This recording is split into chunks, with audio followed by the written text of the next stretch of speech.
নমস্কাৰ, current news. Rakhaldubi Orunodoi ক্লাবৰ উদ্যোগত ৰাখালডুবি হাইস্কুল খেলপথাৰ প্ৰাংগণত আজি ৭৬ সংখ্যক গণৰাজ্য দিৱস উলহ মালহেৰে পালন কৰা হয়। ৰাখালডুবি অৰুণোদয় ক্লাবৰ সভাপতি তথা ৱেষ্ট গোৱালপাৰা মহাবিদ্যালয়ৰ অৱসৰপ্ৰাপ্ত অধ্যাপক জালাল উদ্দিন আহমেদে গণৰাজ্য দিৱসৰ পতাকা উত্তোলন কৰাৰ পাছত নিজৰ ভাষণত কয় যে আজি আমি এই মুকলি আকাশৰ তলত ভাৰতবৰ্ষৰ জাতীয় পতাকা নাচি ভাগি আছে। তাৰ তলতেই আমি ভাৰতবৰ্ষৰ গণৰাজ্য দিৱস পালন কৰিবৰ কাৰণে আমি ইয়াত উপস্থিত হৈছোঁ। ভাৰতৰ মানুহবিলাকক একত্ৰবদ্ধ কৰি ৰাখে। ৰাষ্ট্ৰৰ জৰিয়তে কিছুমান প্ৰতীক আছে। এই প্ৰতীকবিলাকৰ মহত্বপূৰ্ণ ভাৱ আছে। আমি যেনেকৈ ৰাষ্ট্ৰীয় পতাকা আছে, এই ৰাষ্ট্ৰীয় পতাকা এটুকুৰা কাগজ, এটুকুৰা কাপড় নহয়, এও হল আমার স্বাভিমান। জাতীয় সংগীত কেইটামান শব্দই নহয়, এয়া হল আমার আত্মসন্মান। আৰু আমাৰ যিটো সংবিধান আছে, এই সংবিধানখন এখন গ্ৰন্থই নহয়, এইখন হল আমাৰ আত্মসন্মান। এই সংবিধানৰ ৰক্ষা কৰাৰ কাৰণে সংবিধানৰ অন্তৰ্ভুক্ত অধিকাৰবোৰ ভোগ কৰাৰ লগতে ভাৰতবৰ্ষৰ চৰকাৰে তথা ভাৰতবৰ্ষৰ নাগৰিকে যি কৰ্তব্য আৰু দায়িত্ব প্ৰদান কৰিছে, সেই দায়িত্ববিলাক পালন কৰিলে আচলতে আমি সংবিধানৰ প্ৰতি আচলতে সন্মান প্ৰদৰ্শন কৰা হ'ব। আজিৰ এই শুভক্ষণত ভাৰতবৰ্ষৰ সকলো মানুহে হৰ্ষ উল্লাসেৰে ভাৰতবৰ্ষৰ এই গণৰাজ্য দিৱস পালন কৰি আছে। আৰু এই গণৰাজ্য দিৱস পালন কৰাৰ এই হেচেগতেই ভাৰতবৰ্ষৰ সংবিধান প্ৰণেতাসকলক আমি ইয়াৰ পৰা কৃতজ্ঞতা আৰু আমি শ্ৰদ্ধাঞ্জলি জ্ঞাপন কৰিছোঁ।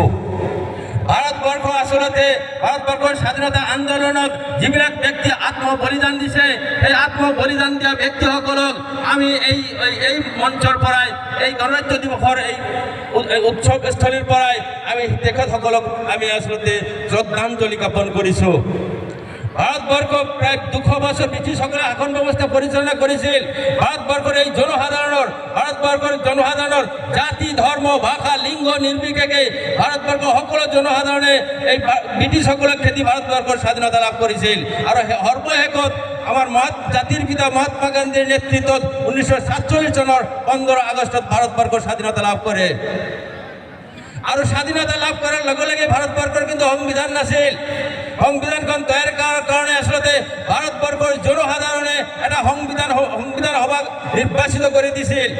আৰু সেই সংবিধান সভাৰ সভাপতি আছিল ডক্টৰ ৰাজেন্দ্ৰ প্ৰসাদ। আৰু এই সংবিধান সভাই এটা খচৰা সমিতি গঠন কৰি দিছিল। Doctor BR. আম্বেদকাৰৰ নেতৃত্বত ৭জনীয়া এটা খচৰা সমিতি গঠন কৰি দিছিল। এই খচৰা সমিতি আচলতে ভাৰতবৰ্ষৰ এই সংবিধান, যিটো ভাৰতবৰ্ষৰ ধৰ্মগ্ৰন্থ বুলি ক'ব পাৰি, ভাৰতবৰ্ষৰ এই সংবিধানখন তেওঁ ৰচনা কৰি ১৯৪৯ চনৰ ২৬ নৱেম্বৰত ভাৰতবৰ্ষৰ সংবিধানখন গৃহীত কৰিছিল। কিন্তু সেই সময়তেই ভাৰতবৰ্ষৰ সংবিধানখন কাৰ্যকৰী হোৱা নাছিল। ভাৰতবৰ্ষৰ তেতিয়াৰ অন্তৰ্বৰ্তীকালীন চৰকাৰে এটা সিদ্ধান্ত গ্ৰহণ কৰিছিল, যিহেতু ১৯৩০ চনত কংগ্ৰেছৰ লাহোৰ অধিৱেশনত ২৬ জানুৱাৰীত পূৰ্ণ স্বৰাজ ঘোষণা কৰিছিল পণ্ডিত জৱাহৰলাল নেহৰুৱে। আৰু সেই দিনটো প্ৰতীকী হিচাপে ১৯৩০ চনৰ পৰা ১৯৫০ চনলৈকে ৪৭ চনলৈকে প্ৰতীকী স্বৰাজ দিৱস হিচাপে পালন কৰিছিল। আৰু সেই বিষয়টো অগত ৰাখিয়েই আচলতে ১৯৫০ চনৰ ২৬ জানুৱাৰীত ভাৰতবৰ্ষৰ সংবিধানখন কাৰ্যকৰী কৰা হয়। আৰু সেই দিনাৰ পৰাই ভাৰতবৰ্ষৰ প্ৰজাতন্ত্ৰ দিৱস নাইবা গণৰাজ্য দিৱস হিচাপে পালন কৰা হয়। এই গণৰাজ্য দিৱসত বিশিষ্ট সমাজকৰ্মী আবিদ আজাদক সম্বৰ্ধনা জনোৱা হয়। অধ্যাপক শৰীফুল ইছলামে সম্বৰ্ধনা পত্ৰ পাঠ কৰি শুনাই কয় যে Guwahati during Ramadan have provided invaluable support to hundreds of individuals who are in need of lack of means to afford food. Additionally, your organization of the literary festival in Guwahati has played a vital role in fostering and promoting Assamese literature and culture. Today, we the members of Rakhaldubi Arunodaya Club proudly present you with the Arunodaya Excellency Award 2024 in recognition of your unwavering commitment to making a positive impact on the society. We wish you continued success, good health, and strength in your noble endeavors. With best wishes, Saiful Islam, General Secretary, Professor Jalaluddin Ahmed, President, Rakhaldubi Arunodaya Club, 26/01/2025.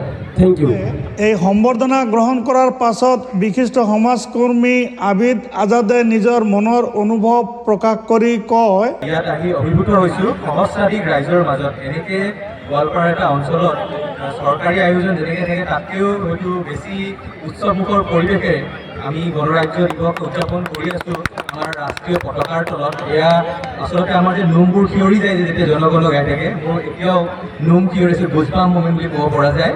খুব গৌৰৱ অনুভৱ কৰিছোঁ আপোনালোকৰ মাজত আহি, আৰু মই গম পাইছোঁ যে আজি 10 বছৰতকৈ বেছি সময় হ'ল আপোনালোকে এনেকৈ ৰাজ্যৰ মাজত কিমান উলাহ মালহেৰে এই গণৰাজ্য দিৱস আৰু উদযাপন কৰি আছে। তাৰ কাৰণে আমাক ইয়াত যে মাতিছে তাকে ধন্যবাদ জনাইছোঁ। আৰু আজিৰ এই গণৰাজ্য দিৱসৰ অনুষ্ঠানত ৰাখালডুবি অঞ্চলকে আৰম্ভ কৰি আমবাৰী, জয়পুৰ, খৰমুজা, মাৰকুলাকে আদি কৰি বিভিন্ন অনুষ্ঠানৰ ছাত্ৰ ছাত্ৰী, শিক্ষক, বিশিষ্ট সমাজকৰ্মীসকলে অংশগ্ৰহণ কৰে।